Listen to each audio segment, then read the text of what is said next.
तो देखिए बुलेटिन में सबसे पहले हम बात कर रहे हैं धर्म परिवर्तन के खेल की, जो कि राजस्थान के भरतपुर में खेला जा रहा है। आखिर कैसे इसको अंजाम दिया जाता है, पहले आपको हम ये बताते हैं।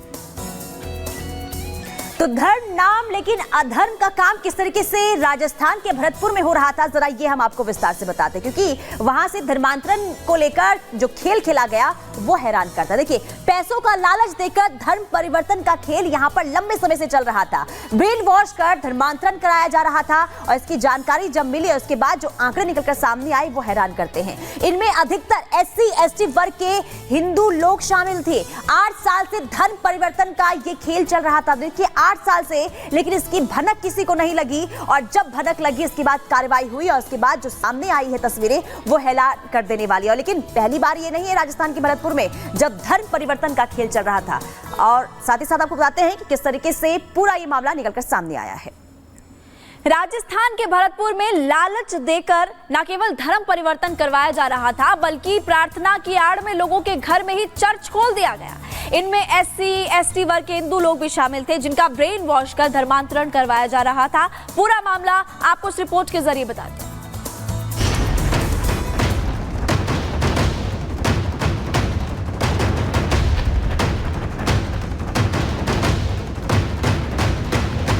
राजस्थान के भरतपुर में अवैध धर्मांतरण के खिलाफ हिंदू संगठनों ने जमकर हंगामा किया।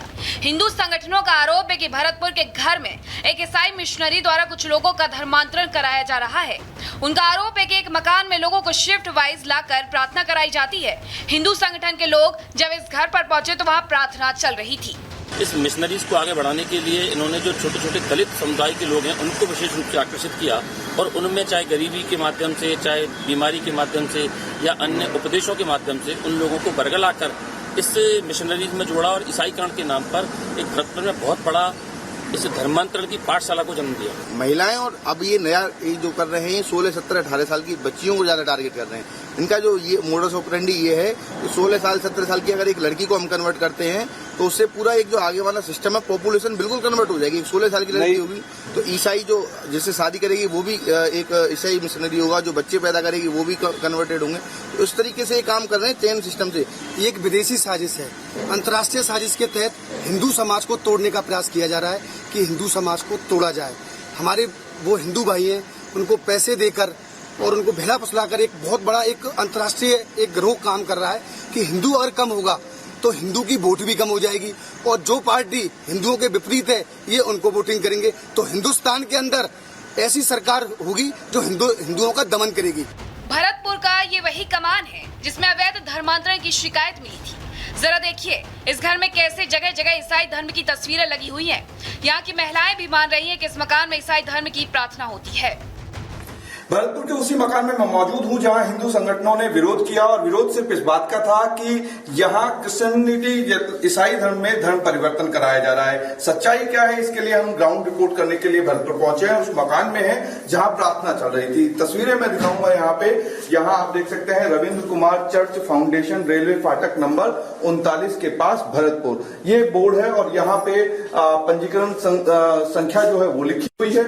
और ये प्रार्थना भवन, सामाजिक सेवा एवं प्रार्थना भवन, और यही वो प्रार्थना चल रही थी। ये हॉल जो देख रहे हैं आप, यहाँ पे ये पूरा हॉल है और यहाँ पे ट्रेनिंग प्रोसेस जो है वो आप देख सकते हैं। सेशन 2, इसके बाद में सेशन 1 और इसके बाद में सेशन 3 और ये प्रोग्राम शेड्यूल जो है, टाइमिंग प्रोग्राम जो है, ये सारा सब कुछ लिखा हुआ है। इसके अलावा इन पदों के अनुसार ये सारी चीज गुण होने चाहिए, किस तरीके से इस युग में क्लीसिया संभव है, ये तमाम चीजें हैं। और यहाँ पे नोट जो लिखे हुए हैं वो भी आप देख सकते हैं। पवित्र आत्मा किस पर आएगा और आने से क्या होगा, हम क्या करेंगे, संक्षिप्त में विवरण है। और तमाम लेसन जो है, ये लेसन के साथ साथ में सारी चीजें 1 to 1 लिखी हुई हैं। रिपब्लिक भारत की टीम जब भरतपुर के इस मकान में पहुंची तो वहां की दीवारों पर ईसाई धर्म की तस्वीरें लगी मिली। इस दौरान हमारी टीम ने वहां की महिलाओं से बात की। महिला ने ये माना कि यहाँ ईसाई धर्म की प्रार्थना होती है, लेकिन उसने किसी भी तरह के धर्मांतरण से इनकार कर दिया। जीसस की प्रार्थना इसी हॉल में होती थी। यहाँ आप हिंदू हैं तो जागरण कर सकते थे, भगवान का नाम ले सकते थे, हनुमान चालीसा का पाठ कर सकते थे। अच्छा, तो फिर जीसस को मानने में क्या दिक्कत हो रही है? उन्हें भी तो मान सकते हैं ना। जब इतने सारे इनको मान सकते हैं हम, तो उसमें एक और क्यों नहीं मान सकते? जीसस को भी तो मान सकते हैं ना। और महिला ने हिंदू संगठन के लोगों पर मारपीट और गुंडागर्दी का आरोप मर दिया। महिला का आरोप है कि यहाँ प्रार्थना चल रही थी, इसी दौरान हिंदू संगठन के लोग आए और हंगामा शुरू कर दिया। महिलाओं से मारपीट भी की गई।